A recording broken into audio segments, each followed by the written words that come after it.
Sangareddy municipal పరిధిలోని 7వ వార్డులో కల్వకుంటలో ఇటీవల కురిసిన భారీ వర్షాల కారణంగా ప్రవీణ్ కుమార్ అనే వ్యక్తికి చెందిన ఇల్లు కూలిపోయిందని, దీంతో పేద కుటుంబానికి చెందిన ప్రవీణ్ కుమార్ రాష్ట్ర ప్రభుత్వం ఆదుకోవాలని సంగారెడ్డి కలెక్టరేట్లో వినతిపత్రం అందజేశారు. టీసీపీఐ జిల్లా కార్యదర్శి చంద్రమోహన్ చారి సభ్యులు.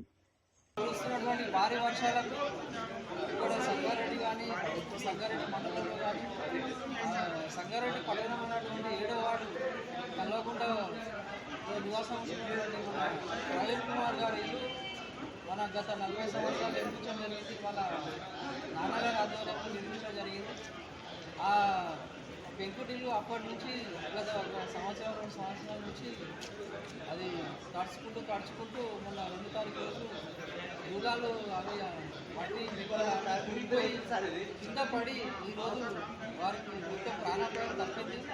ఈరోజు కాబట్టి ఈరోజు కలెక్టర్ గారికి మేము వినతిపత్రం ద్వారా ఈ రోజున ఒక దరఖాస్తు చేసుకొని ఆ ఇంటిని నిర్మాణం కోసం ఇల్లు బాగు చేసుకోవడానికి ఇతర సాయం కానీ ఆర్థిక సాయం చేయమని చెప్పి ఈరోజు Telangana communist party of India తరఫున ఈరోజు కలెక్టర్ ఆఫీస్లో యువ గారికి వినతిపత్రం ఇవ్వడం జరిగింది.